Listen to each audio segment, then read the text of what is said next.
Hey YouTube, it's me again, back with a 36-week update.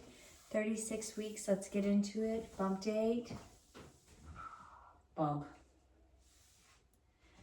Yeah, it's there. It's doing its thing. So, it's been a little bit of a wild week, and so let's talk about it. I didn't have a doctor's appointment, but I did have some visits to labor and delivery, as if you saw my short. So just kind of starting it off with the symptoms, because I had some new symptoms develop. Obviously, they've kind of gone away now, but not really. So talking about the heartburn is so legit. The heartburn has never gone away the entire pregnancy, but it like ramped up. I am talking reflux at night, reflux during the day. I mean, like, heartburn really just didn't matter what I was doing. It just really has been kicking my butt. I have since given coffee up altogether, which is not fun. I'm not enjoying it, but just trying to do things a bit different. I also don't want to eat anything. The only things that I want to eat is carbs and sugar, and the things that I shouldn't be eating is carbs and sugar, but that is all I want to eat. I don't want to eat food. Typically, yeah, I'm a person with hypoglycemia. If I don't eat, I feel terrible. Things happen. It's not a good time. But I have a little more resilience to it, I guess, right now, because I'll notice, like, I'm just eating the bare minimum just to get me limped along. And if you know me, you know that's not like me at all. Sorry. I'm just putting dinner in the oven. But it's not like me at all to be that way. I'm very much I'm a food forward person. I'm a foodie. I love to cook. I love to eat. But like right now, I don't want to. I don't want to feed. I want to feed people. And so every now and then I feel like cooking. And I don't have like an aversion to it or anything like that. But I don't want to eat. I've had a couple very minor bouts of nausea, which has been unique for this pregnancy. Like, that's unusual because, I mean, I got nauseous and stuff with my other pregnancies, but with this one, not really. What else? The swelling has increased. So now, if you notice, I switched to this. Sometimes I could probably still wear my wedding ring, but I went ahead and switched to this so that I wouldn't get caught with getting my ring stuck on me and stuff. So I just switched to this. I think this is the farthest maybe I've made it in pregnancy, to being able to wear my rings. Which is good, but I mean, I notice I have, like, my lips are a little bit swollen. I have swelling in my face. I have a little bit of swelling in my my arms and my wrists and my hands, and legs, ankles, and feet are the worst, especially if I'm on them a lot, which I have been the last couple days. I have been. So those are all things. Another thing that I developed, and this is where everything comes into play. Another thing that I developed is like really, really, really intense itching at night. As it went on, I noticed that I was more itchy during the day as well. I'm kind of itchy. I'm not talking about it. I'm kind of itchy all the time, like, as a person. But I didn't notice it until it got really, really, really severe at nighttime. And I had 2 consecutive nights of just this incessant, it was like I just couldn't get away from it. So I looked that up. And here's what's funny. I don't normally, I don't just sit here and look a bunch of stuff up. Even if maybe that's something I should be doing more of, I really don't do that very much. But this was just so significant that I just couldn't not do it. I was like, oh my gosh. So I looked it up. And what came up was cholestasis. I don't know how to say it. But basically what it is that, long story short, there's bile in your bloodstream. And it's pretty dangerous for the baby, It's pretty dangerous. And so basically, if you are diagnosed with it, you're guaranteed to be induced at 37 or 38 weeks pregnancy. And I was like, okay. And I sat with it for a little bit. And then finally, I thought, you know what? I'm just going to message my doctor, because I thought, what do I do with this information? I don't have, like, I don't even remember when this was. I messaged on a Thursday night because I finally decided to message. This would have been like, I guess the 9th. Would that be right? I guess it was just last Thursday. Yeah, I don't know. I guess it was just last Thursday. And I decided to message, and I was like, you know, this is what I have going on. So the next day I get a message back, not from anybody that I recognize at that doctor's office. But she messages me back, and she wants to know if the heartburn started at the same time as the itching. She wanted to know if I was doing anything for the heartburn. She wanted to know where the itching was occurring. It was occurring everywhere, but it was really intolerable on my hands and feet, palms of my hands and soles of my feet. So we kind of go back and forth, and I think it was like a little bit of a miracle in a way that she messaged the way that I don't even know who that person was. It was a nurse of someone, maybe this other doctor, but anyway. So they said, come into labor and delivery immediately. You know, we're going into the weekend, because this messaging was occurring on Friday then. And she said, going into the weekend and everything, especially, we really want you to come in today for a non-stress test and blood work. So I did. There was a lot of back and forth. They couldn't take me at first. Like, you know, it was weird, because like, doctors will tell you, like, if you have any questions or concerns, just go to labor and delivery. But you go to labor and delivery, and they kind of, I mean, as nice as they all were, they just acted like, who are you and why are you here?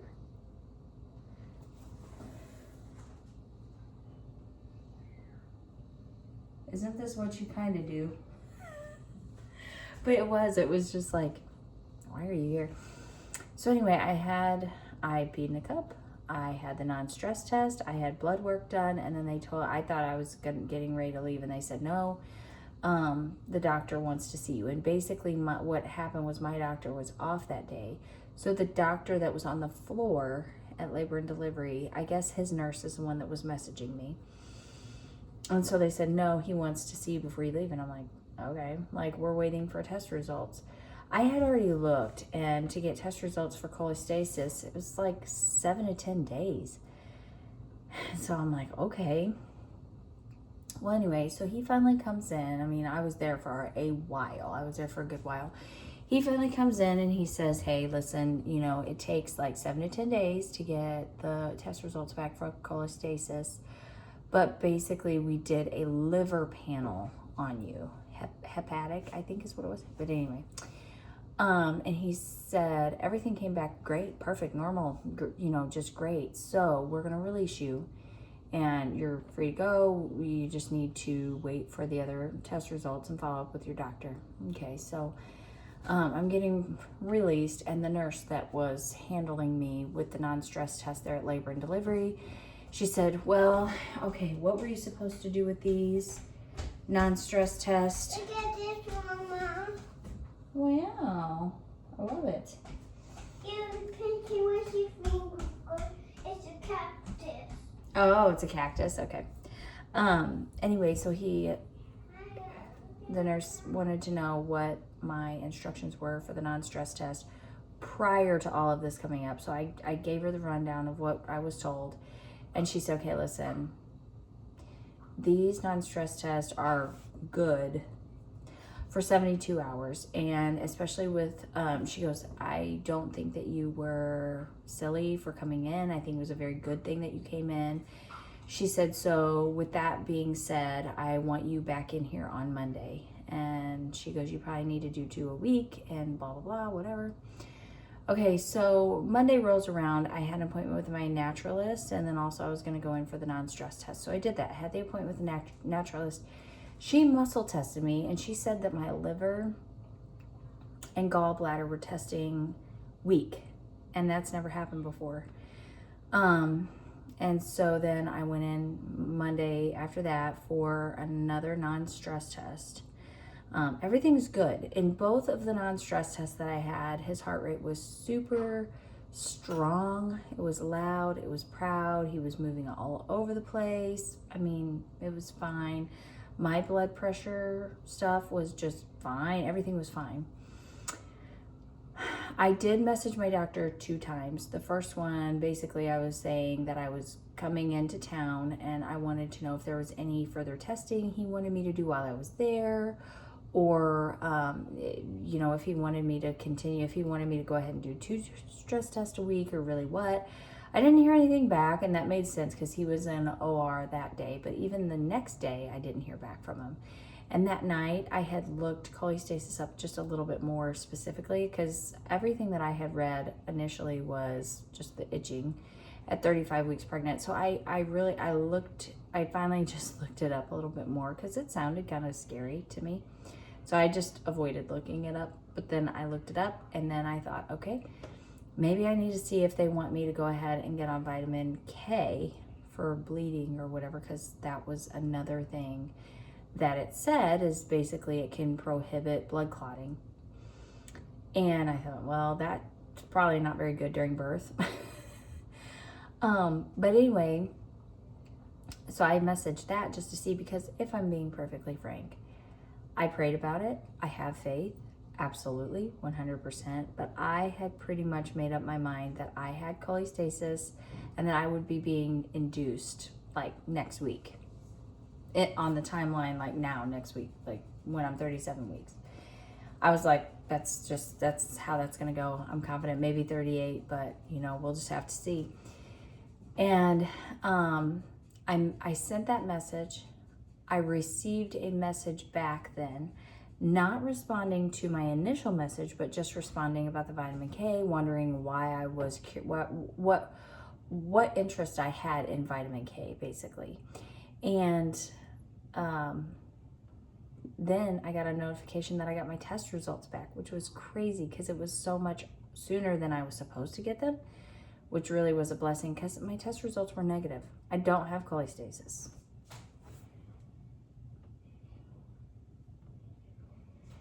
Thank God. Literally, just thank God. It was just an answer to prayer is all that was. But it threw my brain into a loop because I had been having significant, tremendous itching every single night for like 6 nights or something.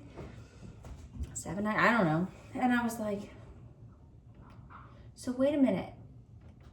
Am I going crazy? Because I know initially it was real. Otherwise, I would have never looked it up. But has this been in my head every night since then?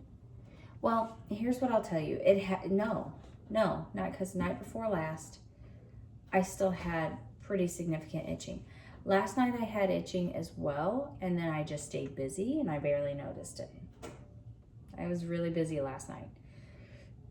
But truly, yeah, I don't know. It was crazy. It was crazy because I was like, it messed with my head. I'm like, I know I'm itching like incessantly. And this heartburn is like eating me alive. And like, I don't feel like eating. And I don't know, if you just read like the symptoms, there was only a couple of them that I didn't have. So I don't know. I'm just glad I don't have it. Of course, now this means we don't know when he's coming, which is fine. That's the design, right? It's just, I don't know. Sometimes I'm like, oh my gosh. So today is Friday. I am going to go in on Monday for a non-stress test. I did not go back this week for a second one. I didn't. I was like, I'm negative. And so I guess I go back to the original, like what we're not agreed on, but what like I was told to do by the doctor. So I won't do 2 in 1 week. I did end up having one last week, which I didn't necessarily have to do now, you know, whatever. But this week was the week I was supposed to start. We have a little bit of a crazy schedule, and then especially with having my girls and just whatever stuff, I'm gonna try to go in on Monday for a non-stress test. And I think it's gonna be, fine. And then I go in Wednesday for my doctor's appointment with my doctor. We'll see where I'm at with the symptoms, if I've had more of it, whatever, and whatever he says. And then I'm going to, I have to have the Group B swab. And then I'm also going to, he told me at the last appointment that at this appointment, he would leave it up to me if I wanted to be checked or not. Part of me, because I know all of it behind it. You have like the older generation that says, I was checked every single time I went into the doctor. I think it's cuckoo bananas that you're not checked. Like, why are they not checking you? Da da da da da. You have the younger people that are saying, and this is the camp I'm in. What are they checking? Yeah. Can you come and see my Play-Doh making? What did you make? Bring it right here.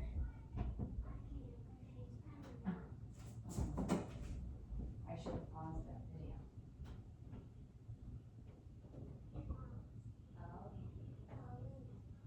I can totally tell. It's really cute. Not right now, I can't.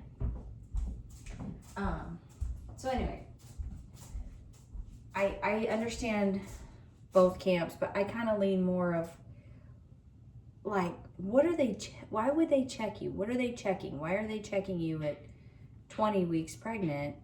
Because to my knowledge, which I don't have a lot of, but all they're checking for is to see if you're dilated. Maybe the practice itself is different as compared to what it used to be, but you have I have a lot of these people in my life saying, I got checked every single time I went to the doctor, but then over here it's like, and my mindset leans more here of, but our bodies are designed to do this naturally.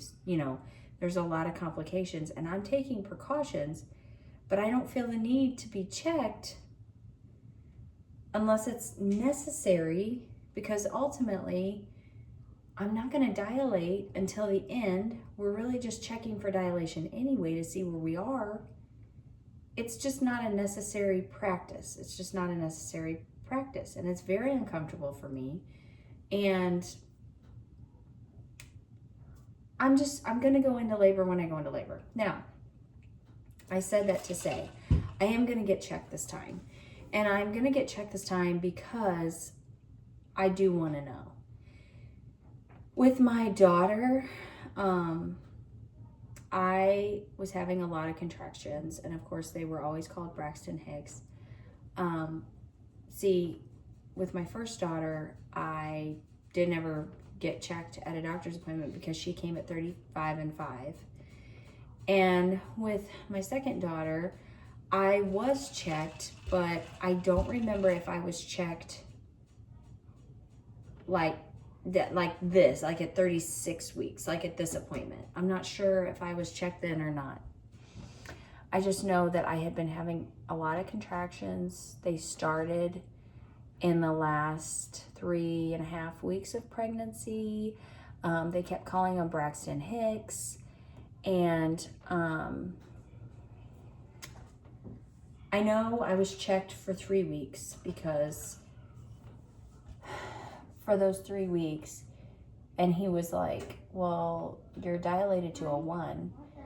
And the first 2 was not a big deal. He's like, oh yeah, this is normal, and whatever. But by the 3rd one, he was like, yeah, so like you're not progressing at all. So it was like, okay. So then I ended up going in for an induction, and by the time, when I went in, they were like, ma'am, did you know that your contractions are 4 minutes apart? Can you feel that? I'm like, yeah, I've been trying to tell people that. So I was only dilated to a 1. So I don't know how to explain this to you other than in my head. I'm like, I think this time, like, I want to know. If I'm 36 weeks pregnant and I'm dilated to a 1, I think it would just help my brain to know what my body's doing.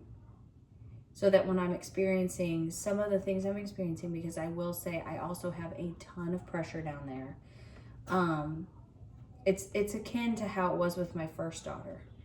With my second daughter, I was having a ton of contractions and I had pressure, but it did not feel like, it wasn't targeted pressure. And this feels more that way, like he's trying to find the cervix, like he's more in position, is what it feels like to me, which is great. That's great. That's what I want. But when you're having these sensations, like whenever he's pushing with his feet up here and it feels like he's literally pushing himself downward. And then I usually like go into a Braxton Hicks and it's, you know, it's pushing him down. That's the whole process. But I do think that mentally it would help me to know if I was dilated to a 1 at 36 weeks pregnant.